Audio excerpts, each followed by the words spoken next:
අස්සලාමු අලයිකුම්. මේ රමලාන් goals 2025 part 2 එක. ඊළඟ ගෝල් එක වෙන්නේ කුර්ආනෙන් කියවන්න. දවසට අඩුම තරමේ පිටුවක්වත් ඔයාට පුළුවන් විදියට පාරායනය කරන්න බලන්න.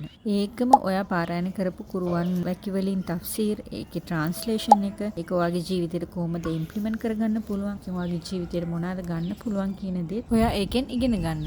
ඊළඟ ගෝල් එක තමයි අලුත් දෙයක් ඉගෙන ගන්න. එක කුර්ආන් වැකියක් ඉගෙන ගන්න එක. එහෙමත් නැත්නම් හදීස් එකක් ඉගෙන ගන්න එක. කුර්ආන් වැකියක් පාඩම් කරන එක වුණත් ඔයාට කරන්න පුළුවන්. එක තැන ඉඳගෙන ඉන්න එපා. පොඩ්ඩක් වත්තේ පහළ ඇවිදින එක, ඔයාගේ ඇඟ ස්ට්‍රෙච් කරන එක, ඒකම දිගට කරගෙන හිටියනම් ඔයාට උද්‍යෝගිමත්ව මාරි ප්‍රේයර්, තරාවී ප්‍රේයර්ස් කරන්න පුළුවන්. අහිතකර දේවල් වලින් ඔයාව ආරක්ෂා කරගන්න. මේ කියන්නේ සින්දු අහන ඒවා, සෝෂියල් මීඩියා වල හුඟක් කාලය ගත කරන ඒවා, අනවශ්‍ය නිකරුණේ කතා කරන කන්වර්සේෂන්ස් වලට සහභාගී වෙන ඒවා, කේලම් කතා කරන එක, ඔන්න ඔය වගේ දේවල් වලින් ඔයාව ආරක්ෂා කරගන්න. ඉෆ්තාර් කෑම මැසින් පොඩ්ඩක් බඩගින්නෙන් නැගිටින්න. ඔයා ඉෆ්තාර් එකෙන් පස්සේ ඔයාගේ එනර්ජි එක වැඩි කරන්න හදනවා මිසක් ඔයා කණ්ඩ බැරි වුණ කෑම ටික කාලා බඩ පුරව ගන්න හදන එක නෙමෙයි එතන වෙන්නේ. ඔයා මහරිබ් අදාන් වෙනකන් තියාගෙන හිටපු ඔයාගේ සෙල්ෆ් කන්ට්‍රෝල් එක එනින්ම ඉවර වෙන්නේ නැහැ. ඊට පස්සෙත් ඔයා කොහොමද ඔයාගේ සෙල්ෆ් කන්ට්‍රෝල් එක තියාගන්න එක ඔයා කන කෑමෙන්ම ඔයාට හඳුන ගන්න පුළුවන්. අන්තිම එක තමයි ස්වයං ඇගීම මුහාසබා කරන එක. ඔයාගේ දවස කොහොමද ගියේ? ඔයා ආධ්‍යාත්මික පැත්තෙන් ඉම්ප්‍රූව් කරගන්න පුළුවන් දේවල් ඉම්ප්‍රූව් කරගත්තද? අන්න ඒ හැම දෙයක්ම බලා ගන්න පුළුවන් මුහාසබා එකේ. ඒ වගේම ඔයා දාපු